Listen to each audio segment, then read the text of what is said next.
Great. So I'm delighted to come and talk to you today, Jennifer. And I'd I'm love it if so you happy share to with. meet with you and talk to you as well.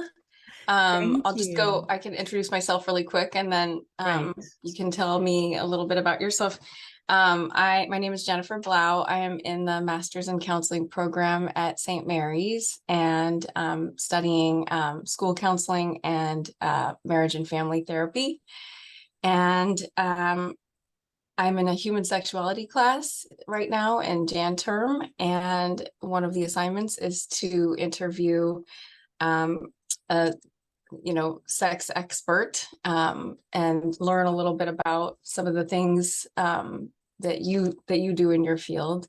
Um, some tantric sex stuff and some BDSM stuff, and learning some tools and resources and information that we can pass along to our classmates, and then someday they'll be able to pass along to their clients when we're practicing clinicians. So I'm really excited that you've made time for this today, and really excited to learn a lot about what you do. Thank you so much. Well, for those of you who don't know me, my name is Caroline Carrington. I'm a certified NeoTantra educator and a pleasure and intimacy expert, empowering people to get out of their heads and into their bodies, and to feel empowered from the bedroom to the boardroom. So, I like it. yes, let's dive in because I know you've got a ton of questions for me. So, Yes. So I know from your website that you're a certified Neo-Tantra educator and conscious relationship and intimacy coach. And you lead workshops and private sessions for folks. And I'm just wondering a little bit more about your background, like where'd you get your training, your credentials, and how did you get into this field? right. Well, I've always been pretty sex positive, but it was really down to a man. I thought that I was going to become a corporate coach and a life coach. And then through somebody I was dating, was introduced to NeoTantra. And it literally cracked everything open for me that I'd ever thought I knew about sex. And he sort of trained me for about 6 months and then took me to his teachers. And I'll share who they are, but unfortunately, the school is quite problematic, so I don't recommend them anymore. But I did my Neo-Tantra educator training through Source School of Tantra Yoga with Charles Muir and Leah Elchin. I have videos on my YouTube channel talking about the allegations against them. But anybody interested in getting into this field, be very mindful because there are a lot of charlatans out there, and I would certainly put Source Tantra in that bracket. I've also gone and studied with Margot Anand, who's one of the leading names in the field of Neo-Tantra. She has a number of different books out, so if you're looking for resources, she would be a good source. I did the Urban Tantra professional training with Barbara Corellis, and she does a fusion of BDSM and Neo-Tantra, and also is very inclusive around gender and sexual orientation, which is I aim to do that in my own practice and with my own school, Sarasa Tantra. But generally, Neo-Tantra is taught in a very heteronormative way. So I really appreciate Barbara's take on that. I've also gone to study, because the subject of just Tantra in itself, Tantra being, this branch of Hinduism that is practiced in India, and Neo-Tantra is this more Western focused practice with a focus on sacred sexuality. Sexuality is a very small part of, authentic Hindu Tantra. It's there, but most people would deny its existence, actually. So I studied with Deva Premal and Miten, who are devotees of Osho. I've studied with Dr. Lauren Roche, a text called the Radiant Sutras, which is a poetic translation into English of the Vijnana Bhairava Tantra. I've gone and studied Bhakti Yoga with Jayutal and Nubia Tazera. And I went to India on a yatra to study the Tantra of Sound and Sanskrit with Gina Salah. I got to sit with her guru in Varanasi, Dr. Vajish Shastraji. I've done subtle energy training for the last 7 years with my teacher, Norma Ramos Ott, who's based in the Bay Area. You can find her under Resonant Core Wisdom. And I also have studied with on a yatra, on a spiritual pilgrimage, going to Kolkata to study tantric rituals and how they pertain to a goddess called Durga. And I went with my dear friend Ekabumi Elek. There's another organization that I learned a lot from called the Human Awareness Institute, or HAI, H-A-I, and they teach workshops in love, intimacy, and sexuality. And then I've done plenty of asana and pranayama training as well. And most of the BDSM focused training I would put down to Barbara Corellis. And then I did Midori, who's a dear friend of mine. I did her rope dojo, and that's sort of a brief overview, but I believe there are no requirements in my field for continued education, but I think it's really important. I know there's always continued education credits that are required for therapists, and we don't have anything quite as extensive as that, but I think it's really important to always be learning and to learn from as many people out there. Oh, I forgot, I studied trauma with Peter Levine. I've done some somatic experiencing with Peter Levine, because I really believe when we're working with sexuality, you know, especially when we're working with bodies, so much is held in the body and in the tissues. And there's a real lack of trauma-informed care in NeoTantra. There can be a lot of just really revving the system and not taking into account, you know, how to support nervous systems that may need extra care. And I'm a trauma survivor, so both through my own study of somatic experiencing and practicing EMDR, I got more and more curious, because the people that were offering me sessions were not necessarily trauma informed, and that got me into some sticky situations. So wow, you have so much experience and training. How long have you been in this field? I've been in this field a little over, it's probably 12 years now. Okay. Wow. That's a long time. I'm just scratching the surface of all of this. I don't know a lot about it yet, but I'm so excited to learn more. So I'm wondering, as counselors, what you think we should know about tantric sex and BDSM, like in our field and working with clients.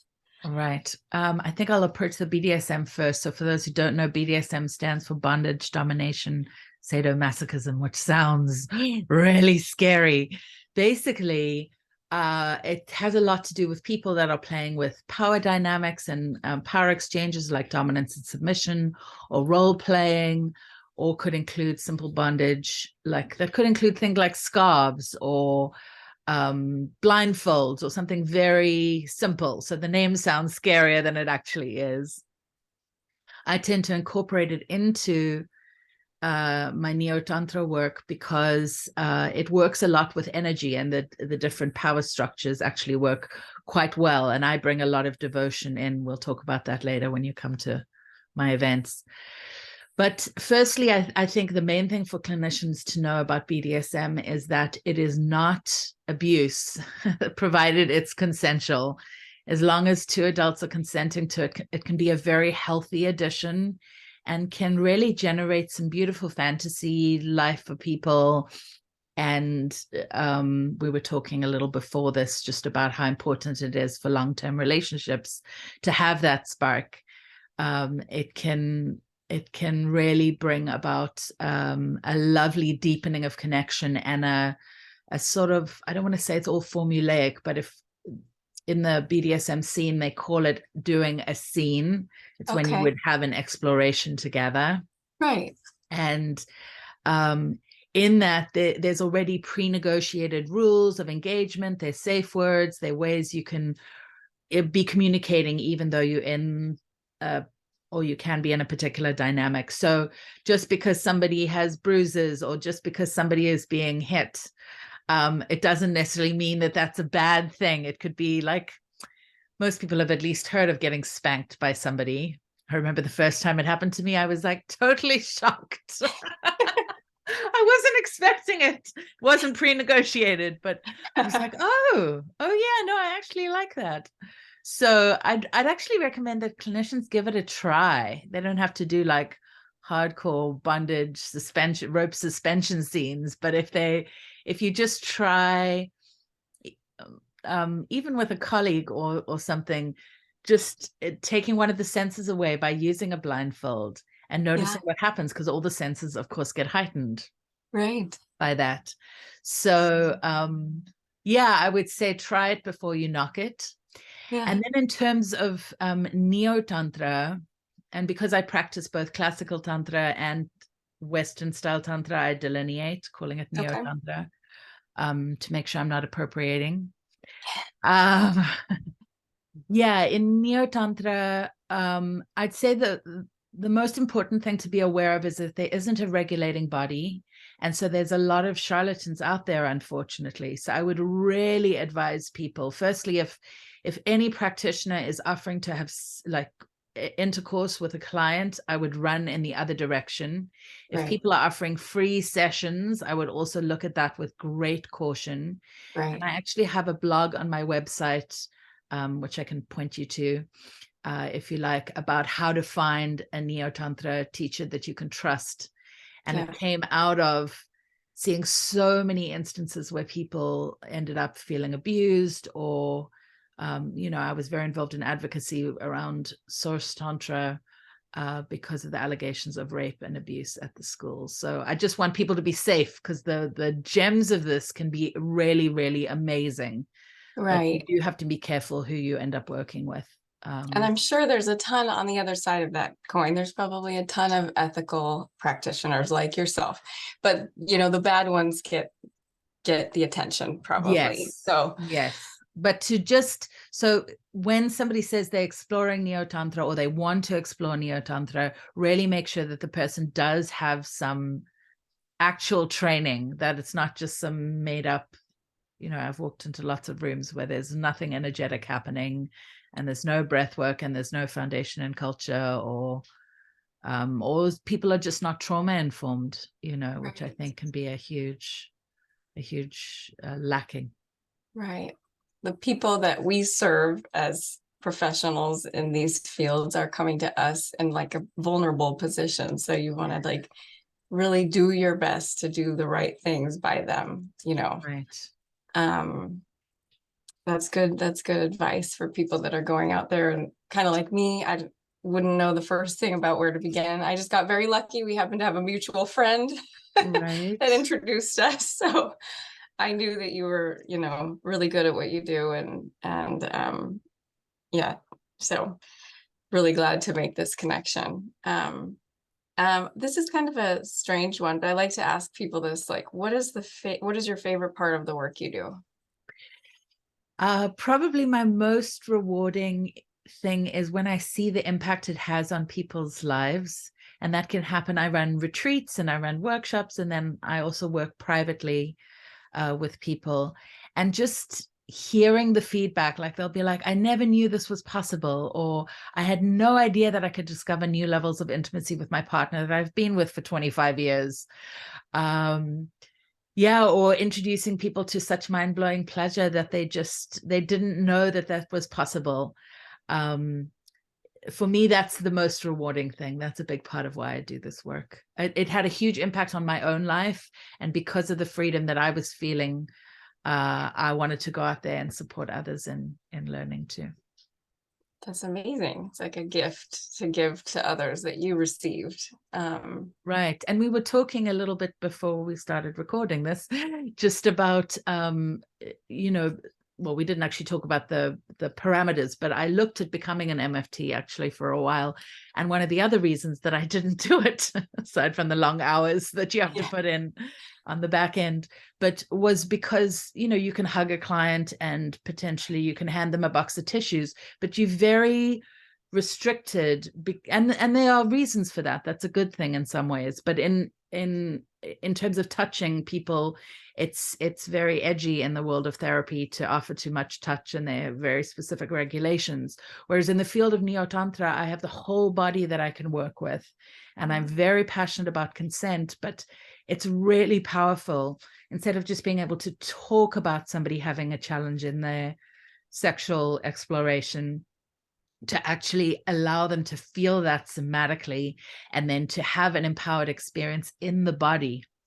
And that it's just, yeah, phenomenal, the difference, because you can give them an embodied experience of success versus just a theoretical one. Right. Yeah. I think it's like important for everybody to have all of it.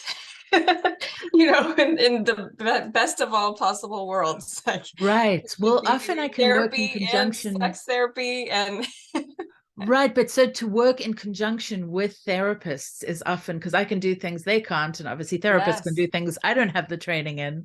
So we can yes, work together as a team, and that often works really well. it's great.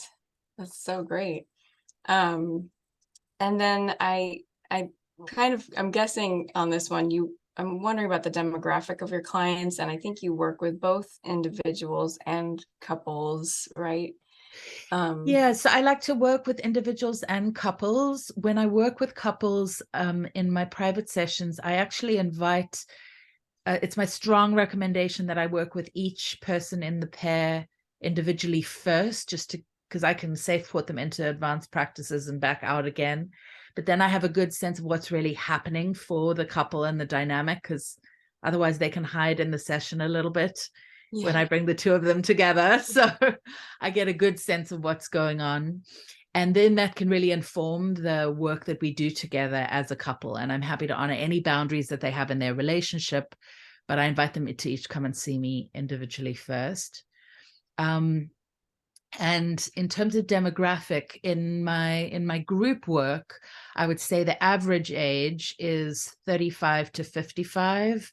But in my private sessions, it's anything from 21 all the way to 60 plus. I've even had a 92-year-old student when I toured in Boston. And my only agreement with him, I said to him, because he had a pacemaker, I'm like, you're not allowed to have a heart attack. So if anything's getting too much, you've got to tell me. He was fine. But I love that. You're never too old for this, is what I'm hearing.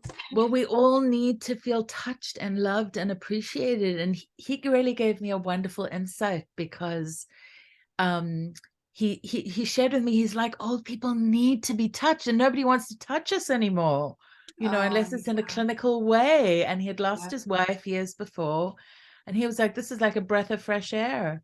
Yeah. So yeah, age doesn't really come into it too much. But I see people of all genders as well, which again is not as common. Normally things are, and I think this comes, I saw in India things are very delineated in terms of gender.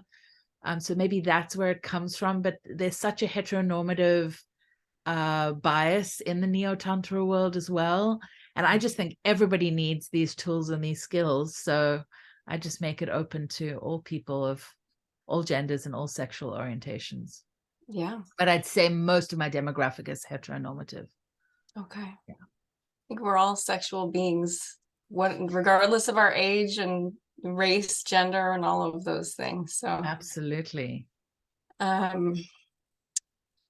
What types of concerns, like sexual concerns, do your clients present to you when they're coming to you and working with you? Yeah, so I actually do a 3-hour session in my private sessions, so that we've got the spaciousness to really dive into what's coming up for them.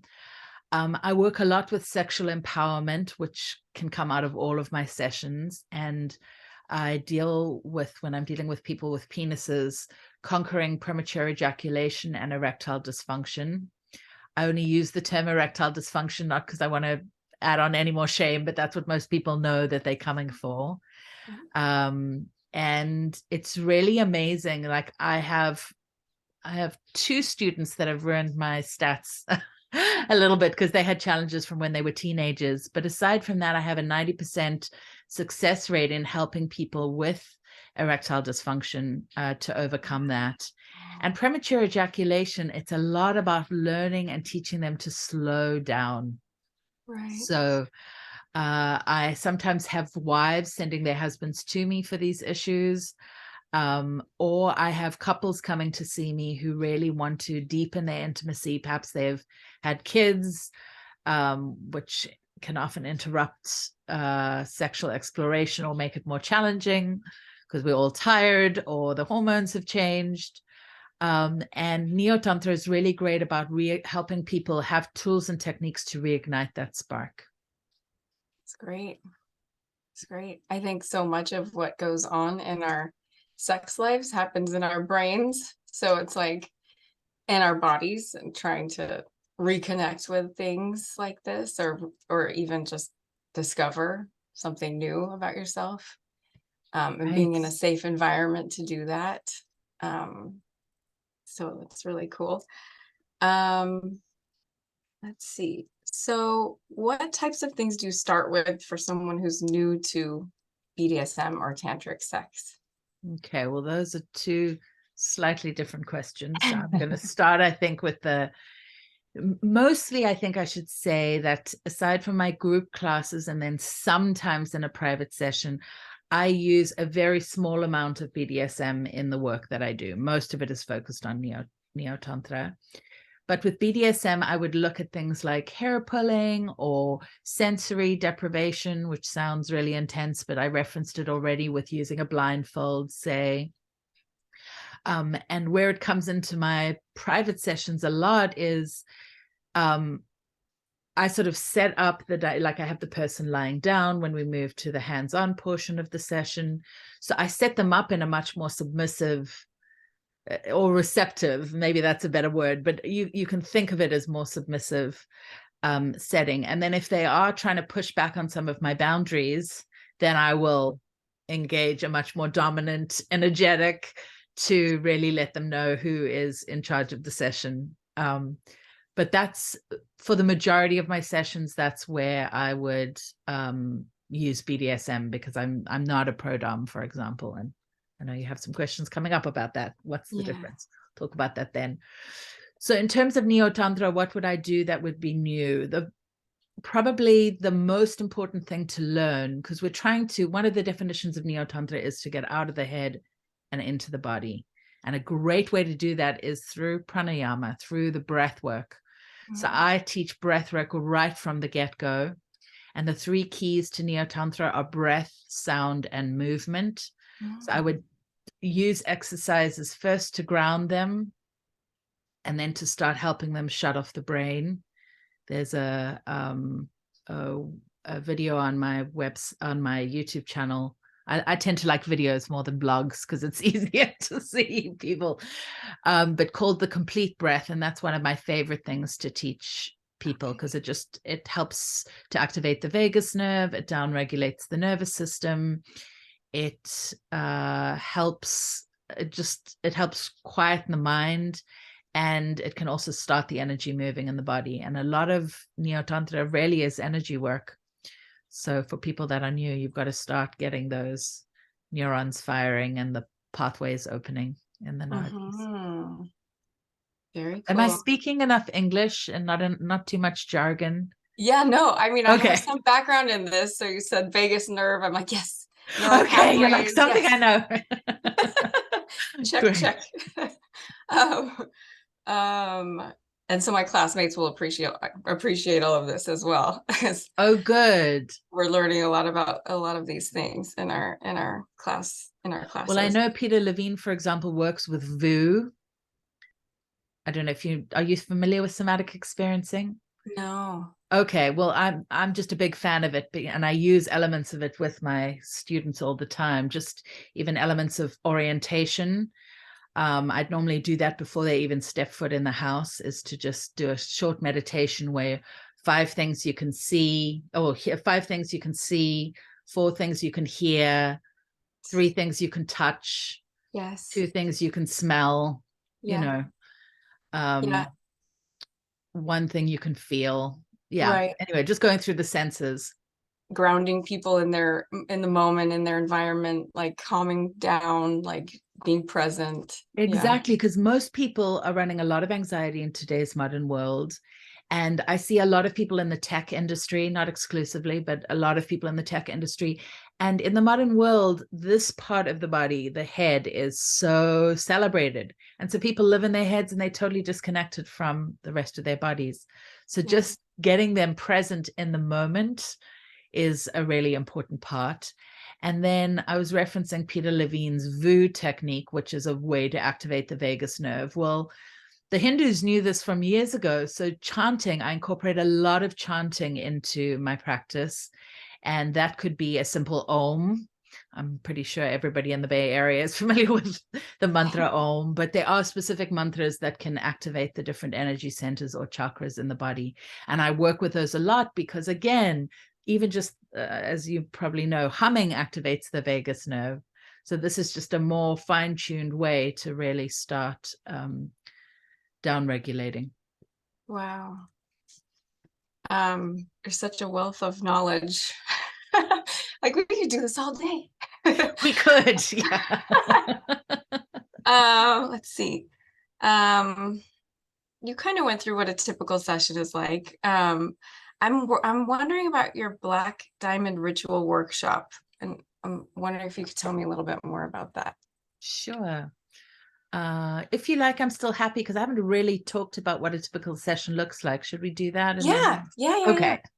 Just because a lot of people ask that question, especially when they ring me. They're like, "What's going to happen? What are you going to do?" Right. Let me mentally prepare for this. Right. Well, people are nervous. Obviously, it's the unknown, and nervousness and excitement are two sides of the same coin. Yeah. So when people arrive, I welcome them in, but I first get them to orient and ground. And then we sit and we chat for quite a while, normally 45 minutes, or half an hour to 45 minutes. And I do that because I want to actually do a proper intake in person, which includes understanding a little bit more about any traumatic memories they may have. And I learned quite early on in my career, it's important to do this in person because if the person gets activated, if they've got a history of abuse or whatever, and then you don't see them for a week or 2 weeks before the session, then they're sitting with all that activation on their own. So I tend to do it when I'm in person. Then I teach some of the breath work or pranayama that is really foundational to all NeoTantric practice. And then there's a bathing ritual at the beginning and the end of the session.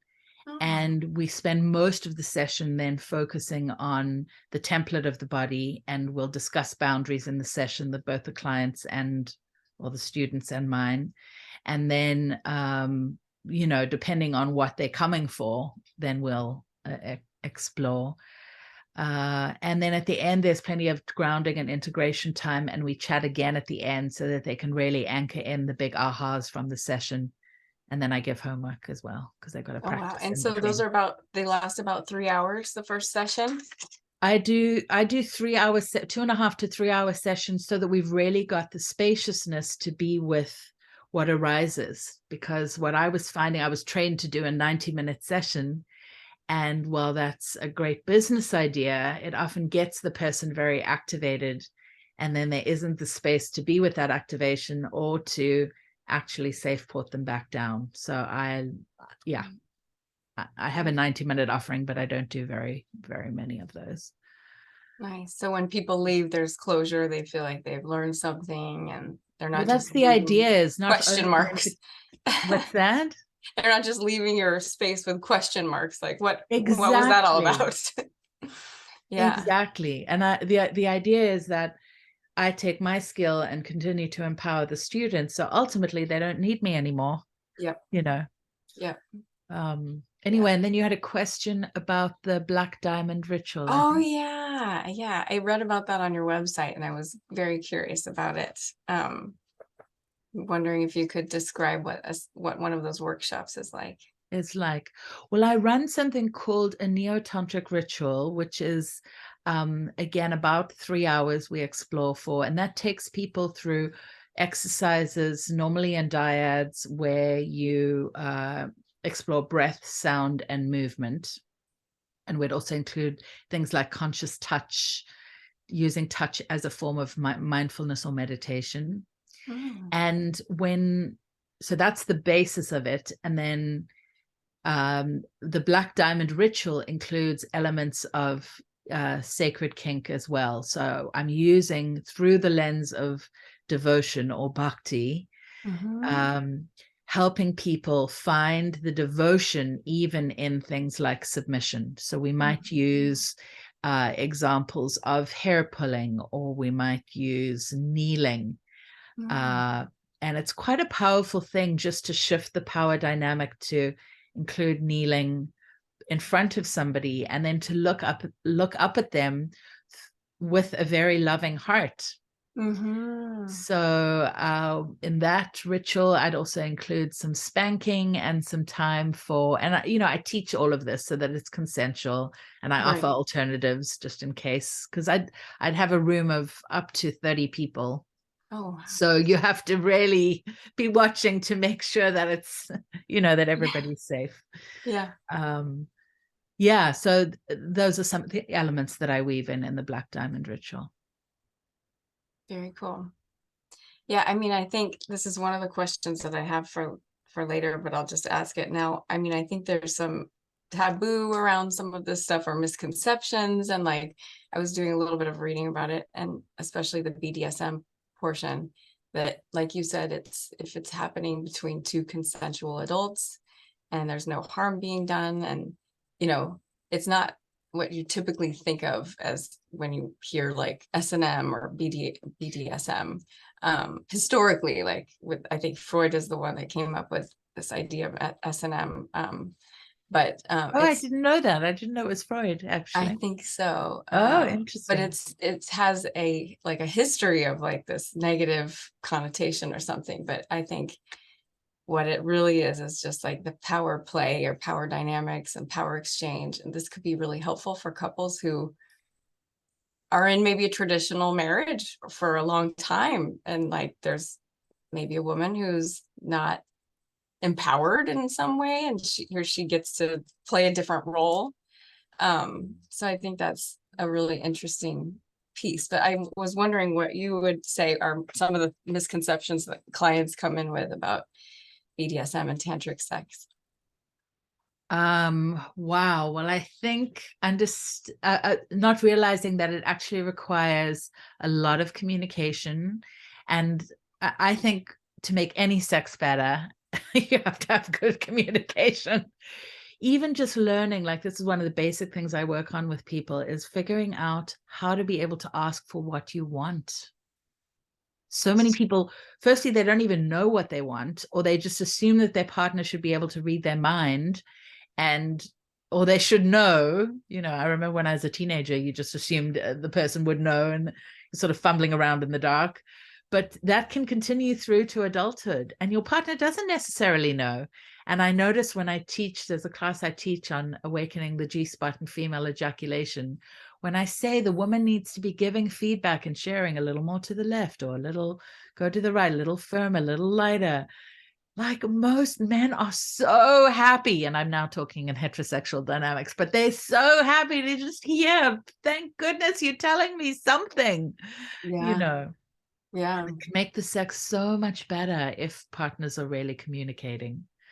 I would also invite people to just explore simple things. You can go and learn really complicated rope bondage, suspension.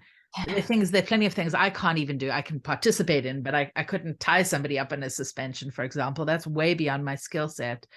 And rope bondage is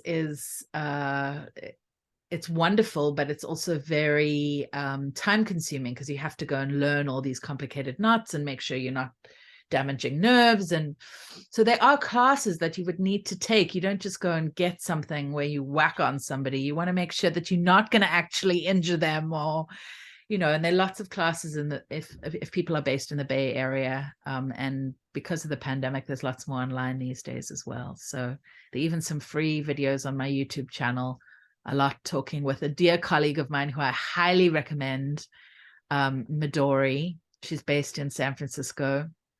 But there are quite a lot of videos talking about rope bondage and how to make things hotter with ropes. You can find that on my YouTube channel if you like. Okay. I know what I'm putting on my Christmas list. Oh. Let's see. And then how do your sessions differ from what a typical dominatrix offers? Yeah, so I'm really not that into giving people pain. I'm really much more interested in inviting and invoking pleasure in them. So normally a dominatrix is being hired to do a much more intense BDSM scene with somebody. And I sometimes work in conjunction with a professional dominatrix, and I'll get her to come. It's normally a her, but it could be a him, to come in and do that part of it. Because I'd probably apologize if I hit somebody too hard. That just wouldn't work for me, because it's just not the way I identify as a submissive in my own BDSM play. So it's quite different, because there's much more touch, and I come much closer to the body than a pro-dom normally would. Normally a pro-dom is using their toys, and it's the toys and implements that are engaging with the person, and perhaps a hand here or there. There's also a greater focus, I think, not that pro-doms can't focus on the genitals, but that doesn't necessarily have to happen in a session with a pro-dom. And there's quite a lot of focus, not exclusively, but I do focus on the genitals as part of the session, especially when I'm working with a man. It's normally where men are used to experiencing pleasure, and what I do is I teach them how to experience orgasmic states through the rest of their body as well as through their penis. And a pro-dom, yeah, would just work. They can be much more removed, I think. Not to be insulting to pro-doms at all, but it's mine's more up close and personal, and I'm not playing a role either. A pro-dom is normally coming in to play a particular role and an archetype, kind of. Yeah. And I'm wanting to model and be with the student as authentically as they're willing to show up with me. So, like, for example, I haven't even put makeup on for our interview today, and I don't generally wear makeup to my sessions, because I'm there to share my skills. I'm not there to create a fantasy for the student. Right. I see. It's a little different. Yeah, a little different. They can dovetail quite well together, but I'd bring somebody else who's specialized in that into the session then. Yeah. So here's a good one. How do you empower women, non-binary and trans folks in your practice, and how can this foster self-love and confidence? Well, I referenced earlier how I want people to feel empowered from the bedroom to the boardroom. Yeah. And generally, when we do feel more empowered in our sexuality, we do feel more confident in ourselves. So there's some noise. Sorry about that. There's a little like leaf blowing going on in the back. Okay. Sorry, it just suddenly started. So but I did hear you said when we feel more confident in the bedroom, that like emanates to the rest of our lives. The rest of our lives, absolutely. Yeah. So like if you want to go and ask your boss for a raise, if you've literally had a really good orgasm, the chances of you feeling confident of doing that is going to be much higher, right? And with women, really just giving them the space to be able to speak and have their voices heard and be listened to. I think so often we have things done to our bodies, and we have people almost taking pleasure from us versus sharing and honoring. And so inviting the partners of women to slow down, to make sacred time for things. I did a session with a couple last weekend that was just so wonderful, and it was it felt like we were taking them back to being teenagers again, because no intercourse was on the table. We just took it off the table for the night. Most people don't have intercourse in my sessions when they come. And we're really teasing out all these different layers of intimacy that one can explore, from an eye gaze to the way the breath can, touch the partner's nose, and the way you can explore conscious touch to awaken all parts of the body, or use kissing as a giving and receiving practice. So that's a way, or those are ways I would use to empower women. And then with trans and non-binary folks, I think it's really, really important for everybody to receive touch, and for everybody to be able to access the tools that NeoTantra has to offer. And I'm a big stand for having folks be able to explore these techniques, because so often it just is taught in this heteronormative environment where queer folks or LGBTQ folks don't necessarily feel welcome. So I do a whole gender deconstruction at my rituals, where I get people in touch with the yin and the yang, or the so-called masculine and feminine aspects of them. And I work with the way I structure my events. Most NeoTantra events are done in a circle, and then everybody just pivots and you sort of forced to work with another partner. Well, I don't do it that way at all. I invite people to keep choosing partners, but sometimes you default to same-sex partners. And that can be hard for my heteronormative guys. And I do that anyway, because I think it's really important to push that edge, and for people to realize that there's divinity in all folks, that we can experience something magical in all people. And then with the trans folks that I've worked with specifically, I have seen that so often they just want to know that their bodies, especially if they've had gender reassignment surgery, like, does my body work normally? Is it the same as other people's? Just because I've had the surgery, like, can I still experience pleasure? Does somebody want to touch me? All the normal questions I think that cis folks have, I think are showing up, but in a magnified way with a trans person. At least that's been my experience so far. And there are some really great videos that you can reference. Sorry, I'm into the videos more than the books. This is great. We need all the resources we can get. Joseph Kramer he started a school called the Body Electric, and then I think, what does he call it now? I'm forgetting but if you Google Joseph Kramer, he is amazing. He's a gay man that started in the AIDS era, teaching about sexuality and creating classes and workshops. He's a real pioneer in terms of sexuality in the Bay Area and beyond. And he has videos, and specifically for trans and non-binary folks, but also heteronormative folks, about how to pleasure bodies and how to give erotic massages. So that could be a wonderful resource for people.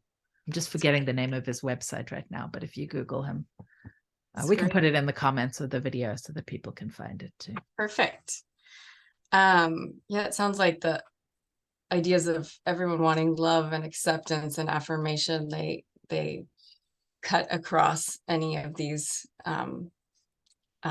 frameworks, like in terms of gender. So right, we're all looking for the same thing. Yes, but I think it's important that teachers create that welcoming environment, because otherwise it creates a barrier to entry for people. And if it is just set up that the man works with the woman, then that isn't that inclusive for LGBTQ folks. So right. I think there needs to be more focus on inclusivity in the NeoTantra world in general. I often say to practitioners, like, if it's really not about attraction, which it shouldn't be, you're there in service of the students. Then all you've got to do is learn the different mechanics of the genitals. But if it's about attraction, then it has to be a man giving to a woman, or vice versa. So that's another great litmus test. If somebody won't work with somebody of the same gender, I would ask why.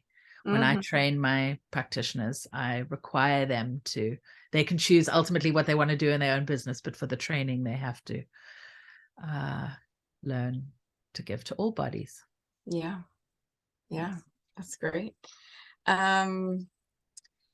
See, and you've talked a little bit about this, how you create a safe space. You spend a lot of time with people, like getting them comfortable with the idea and walking them through the process and everything. Is there anything else that you could share about how you create a safe space for exploration for your clients? Yeah, I think really talking about boundaries each session in person, and not just assuming that because they come to see me, I have full license to their bodies. I do tend to work with quite a lot of trauma survivors, and I'd say like the majority of women that come and see me have a lot of trauma, and then you've got to go really slowly, Yeah. Yeah. right? Like we might not even get to anywhere near the genitals in the session because it's not appropriate. It doesn't work for their nervous systems.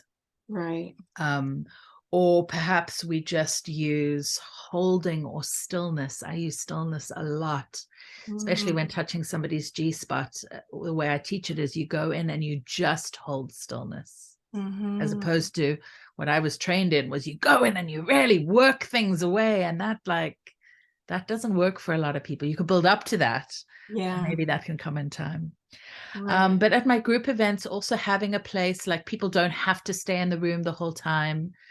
They are invited to, and of course they're going to learn more, and there's an arc and a progression, but having a separate space where they can go and take time out from the heightened energy, I also Mhm. try and do. And Mhm.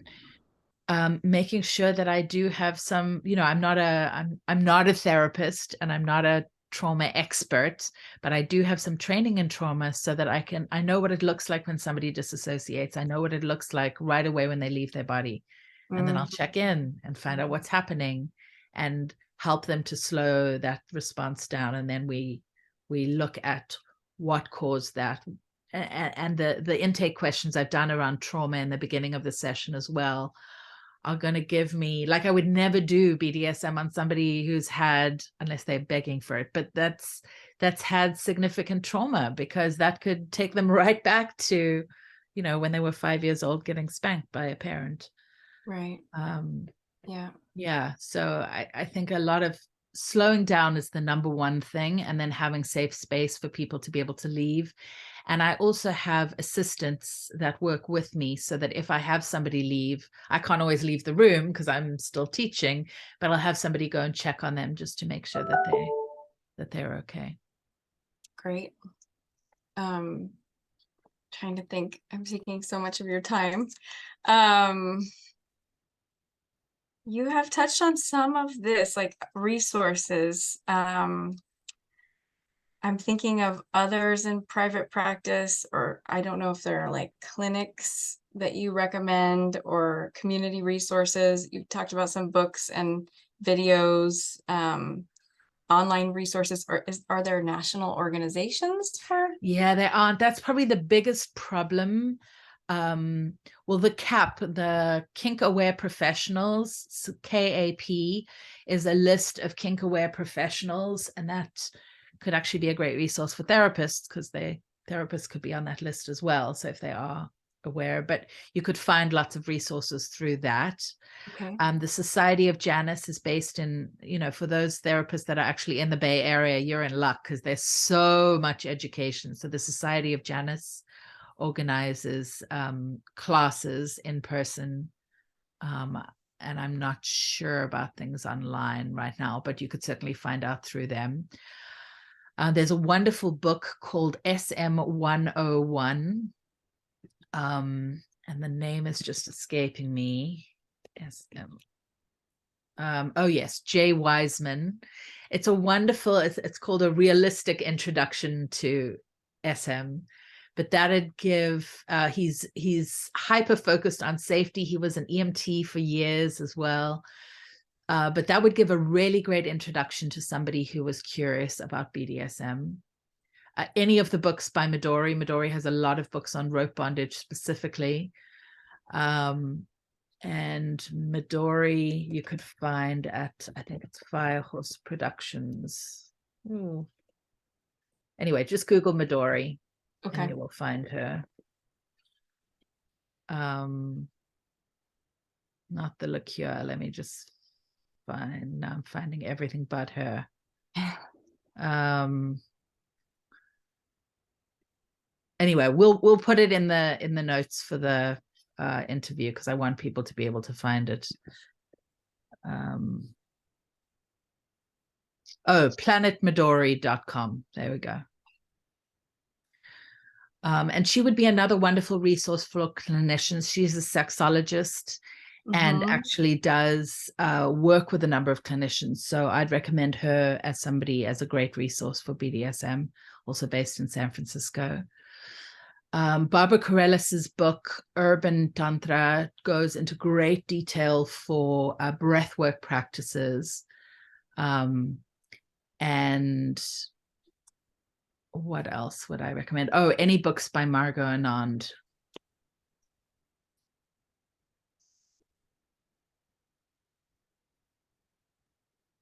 And then I'd say, obviously, there are some videos that I wanted to highlight on my YouTube channel that would be helpful for people. I recommend that they check out a video I did on demystifying and understanding sexual healing. Goes into even more detail than we have today. And another video, NeoTantra and BDSM, the exquisite dance. Those are two that I'd recommend as well. Okay. Okay. I love that you put a lot of these resources up on your website for people to access, like free of charge, and just if they're curious, they can go look without having to like make a phone call or, you know. And so I had this question about barriers for people of color or low SES status engaging in like NeoTantra and BDSM. I'm wondering how many of your clients are like people of color or they fall in this category.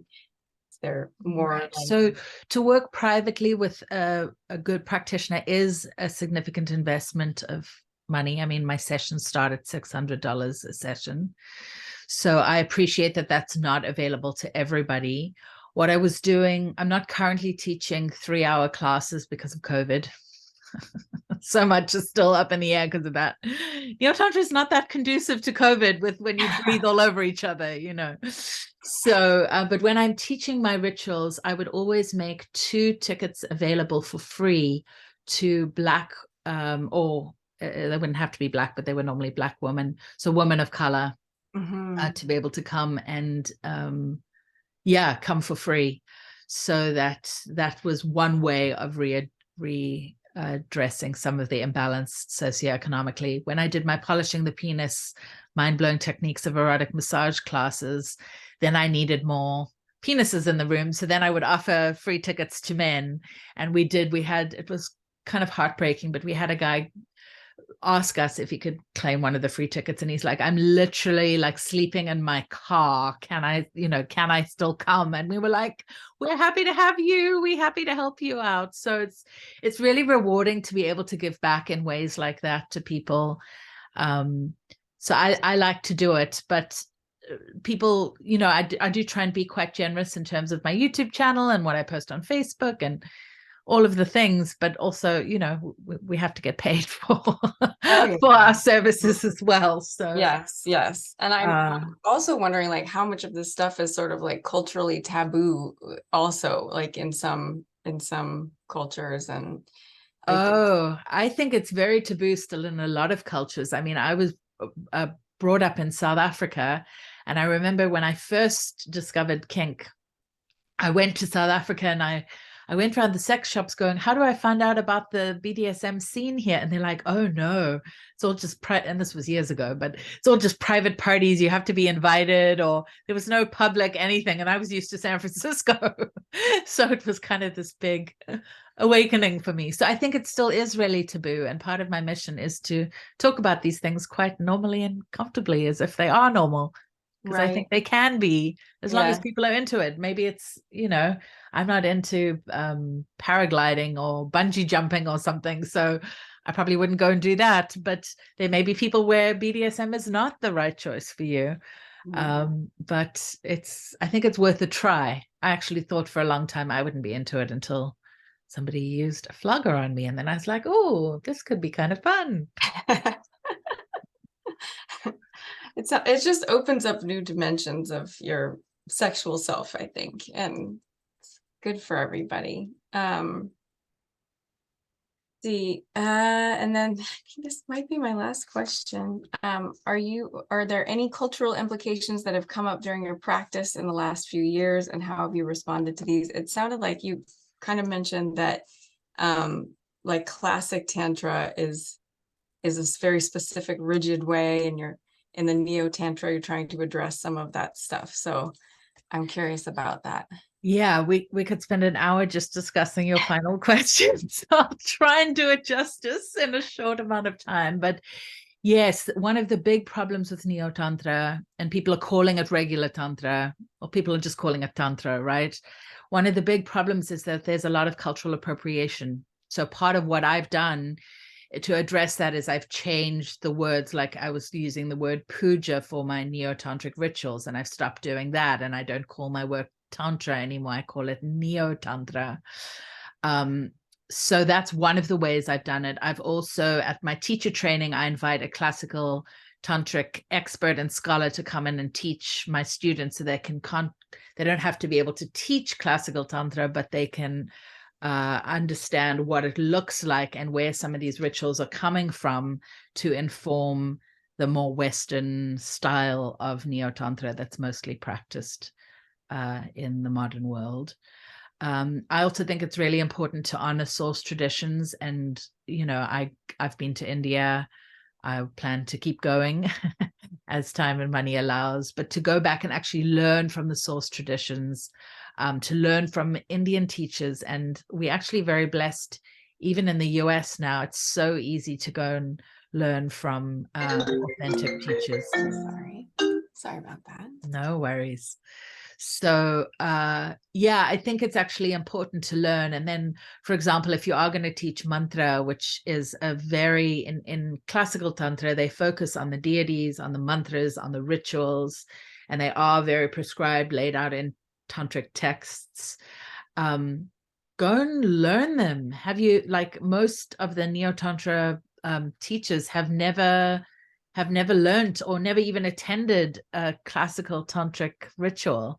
Well, I think it's really important, if you're going to claim to present or represent a tradition and talk about deities or talk about chakras, which come from Hinduism, then you've got to learn about that and look at what the difference are, understand what the practices are doing and how they're opening the nadis. Nadis is sort of the superhighways or the highways of the way energy moves through the body. So going and understanding basic yogic breath is really important. And then, like, I've spent 7 years studying with Norma Ramos-Ott to better understand the energetics behind all the practices. So there's actually a lot more that goes into it. And I think, I consider myself a Hindu. So I practice bhakti yoga every day, which is the yoga of devotion every day. And go and learn about the deities. Go and learn. You don't have to be an expert in them, but just because you're putting up, a statue of Shiva at the altar or on the floor, even worse, which would be very offensive to Hindus. But, that doesn't make it a spiritual gathering. You've actually got to, or I've been at somebody else's gathering where they couldn't even pronounce the mantras that they were saying from the front of the room. You need to go and study that stuff. Otherwise, we are just taking from source traditions and not really honoring them. I also was sponsoring little girls' education in a town called Vrindavan in northern India.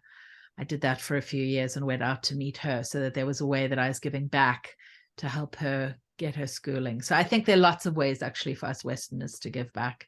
And I think it's important as teachers to do that too. Yeah. And it's a never-ending quest for knowledge and, like you said, continuing education, and you're so passionate about it. And it's been such a pleasure talking to you and learning all of this today.